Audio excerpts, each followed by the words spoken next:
नमस्कार मित्रांनो, स्वागत आहे तुमचे आपल्या माझी शाळा YouTube चॅनलवर। आज आपण गौतम बुद्ध यांच्याबद्दल माहिती जाणून घेऊया।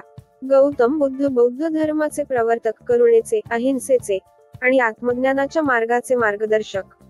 त्यांचे जीवन हे अशा मार्गाचा आदर्श ठरते ज्याने व्यक्ती स्वतःच्या अंतःकरणातील शांती शोधावी, दुःखाचे कारण समजून घेऊन त्यातून मुक्तीचा मार्ग शोधावा हे त्यांचे महत्त्वाचे स्वप्न होते।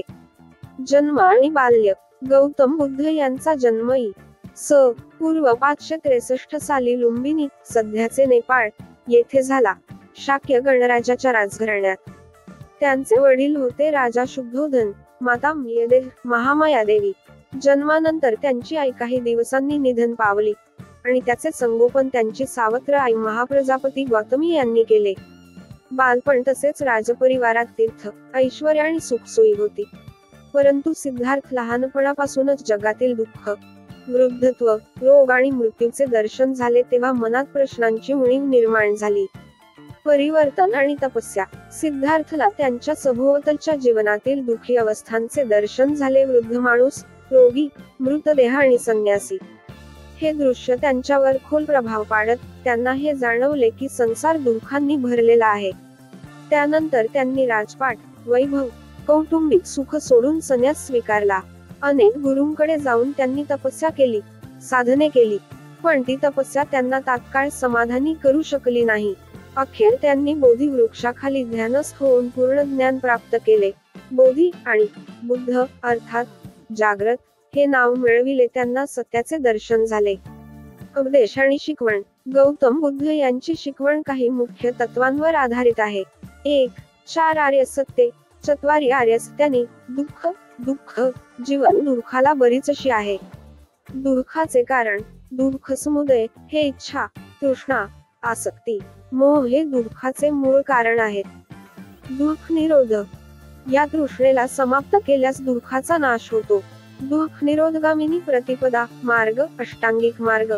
दुःखाच्या समाप्तीसाठी ज्या मार्गाने चालावे लागेल त्या 8 अंगांचा मार्ग। 2. अष्टांगिक मार्ग। सम्यक दृष्टी, सम्यक संकल्प, सम्यक वाणी, सम्यक कर्म, सम्यक आजीविका, सम्यक प्रयास, सम्यक स्मृती, सम्यक समाधी।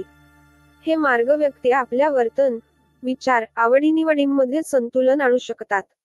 3. मध्यम मार्ग। जास्त ऐश्वर्याचा आणि अत्यंत तपश्चर्येचा त्याग करून संतुलित जीवन जगण्याचा मार्ग। 4. करुणा, अहिंसा, सत्य, संयम हे महत्त्वाचे नैतिक मूल्य।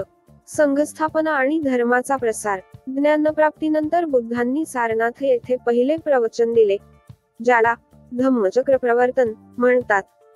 त्यांनी भिक्खू संघ, भिक्षू, भिक्खुणी स्थापन केले, लोकांना दीक्षा दिली आणि बौद्ध धर्माचा प्रचार केला। बुद्धांचा धर्म वेगवेगळ्या प्रदेशात पसरला, भारत, नेपाळ, श्रीलंका सुद्धा आशियातील इतर देशांमध्ये। त्याचे संस्कार, कलात्मक, सांस्कृतिक, दार्शनिक प्रभाव मोठ्या प्रमाणावर झाला। महापरिनिर्वाण। बुद्धांनी सुमारे 80 वर्षांची आयुष्य जगले। त्यांचे महापरिनिर्वाण कुशीनगर येथे झाले। त्यांच्या मृत्यूनंतर त्यांच्या अनुयायांनी त्यांचे अंतिम संस्कार केले आणि त्यांच्या स्मरणार्थ स्तूप बांधले। गौतम बुद्ध यांचा समाजातील आणि धार्मिक वारसा। दुःख आणि त्याचा नाश हे बौद्ध धर्माच्या शिकवणीत केंद्रस्थानी आहे। हे तत्व अनेकांसाठी जीवनाचे मार्गदर्शन बनले आहे। अहिंसा आणि करुणा हे मूल्य जगभरात मानवतेसाठी आदर्श ठरले। बुद्धांचे उपदेश समाजातील भेदभाव, असमानता, जन्मभेद, वर्णभेद यांविरोधात, व्यक्तीच्या आध्यात्मिक वृत्तीला व मताला महत्त्व देतात। तत्वशास्त्र, मानसशास्त्र, योग, ध्यान या क्षेत्रात त्यांच्या शिकवणीचा प्रभाव आजही आहे। निष्कर्ष। गौतम बुद्ध हे फक्त एखादे ऐतिहासिक व्यक्तिमत्व नाहीत, ते त्या ज्ञानाच्या प्रतीक आहेत ज्याने व्यक्तीला दुःखाच्या चक्रातून बाहेर पडण्याचा मार्ग दाखविला।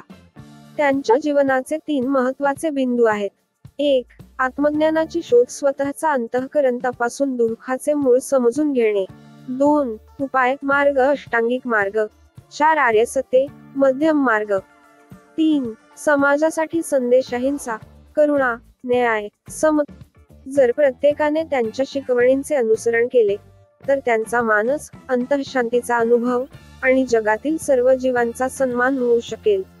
त्यांच्या जीवनावर विचार करताना हे समजते की संसारात दुःख अवश्यंभावी आहे, पण त्याचा अंत करणारा मार्ग देखील उपलब्ध आहे, तोच बुद्ध धर्माचा आत्मा आहे. अशाच माहिती जाणून घेण्यासाठी चॅनलला सबस्क्राईब करा.